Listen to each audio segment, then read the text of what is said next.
RP Maharashtra express series मध्ये आपले स्वागत। तर पाहूया आजच्या काही विशेष घडामोडी। रेल्वे प्रकल्पातील भूसंपादित क्षेत्रात अनधिकृत बांधकाम, वंचित बहुजन आघाडीच्या माध्यमातून कारवाईची मागणी। मध्य रेल्वेच्या भूसंपादित क्षेत्रावर बेकायदेशीरपणे अनधिकृत बांधकाम होत असल्याने वंचित बहुजन आघाडी मार्फत प्राप्त अधिकाऱ्यांकडे कारवाईची मागणी करण्यात आली। कल्याण ते कसारा रेल्वे मार्गावरील तिसऱ्या व चौथ्या रेल्वे लाईन टाकण्याच्या प्रकल्पाचे काम प्रगतीपथावर असताना सदर मार्गिकेवरील जमिनीचे भूसंपादन रेल्वे प्रशासन व कल्याणचे उपविभागीय प्रांत अधिकारी यांच्या संयुक्त विद्यमाने करण्यात आले असून सदरील भूसंपादनाच्या उड्डाणपुलाच्या जागेत मोठ्या प्रमाणात या जमिनीवर अनधिकृतपणे बांधकाम होत आहे।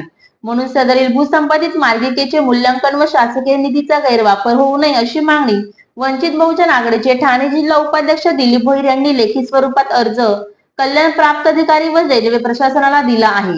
यावेळी दिलीप भोईर म्हणाले की कल्याण ते कसारा रेल्वे महामार्गाचे तिसऱ्या व चौथ्या मार्गिकेचे काम प्रगतीपथावर असताना पितांबरे ते खडवली या विभागात हे उड्डाणपुलाचे काम चालू आहे ते अत्यंत चुकीच्या पद्धतीने चालू आहे। याला आळा घालून कारवाई व्हावी यासाठी मी रेल्वे प्रशासन व कल्याण प्राप्त अधिकारी यांना अर्ज केला असून अजूनपर्यंत कोणत्याही प्रकारची कारवाई शासनाच्या माध्यमातून करण्यात आली नाही।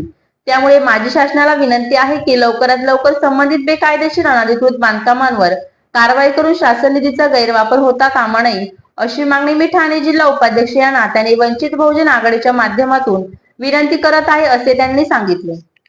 जय भीम। मी ठाणे जिल्हा वंचित बहुजन आघाडीचा उपाध्यक्ष दिलीप भोईर बोलतोय। कल्याण कसारा रेल्वे महामार्गाचे जे काम चालू आहे तिसरी आणि चौथी लाईन त्या संदर्भात पितांबरे आणि खडवली या विभागात जे उड्डाणपुलासाठी जे काम चालू आहे ते अत्यंत चुकीच्या मार्गाने चालू आहे। यासाठी मी या विभागात आणि प्रांत साहेबांना अर्ज दिलेला आहे। त्याची कुठल्या प्रकारची त्याची दखल न घेतल्यामुळे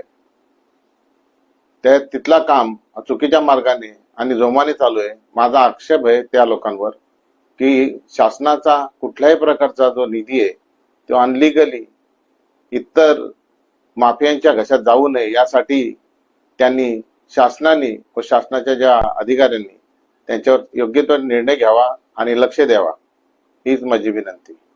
तर या होत्या शहरातील महत्त्वाच्या ठळक घडामोडी। अशाच काही नवनवीन घडामोडी पाहण्यासाठी आमच्या चॅनलला लाईक करा, शेअर करा, सबस्क्राईब करा आणि बेल आयकॉन दाबायला विसरू नका। धन्यवाद।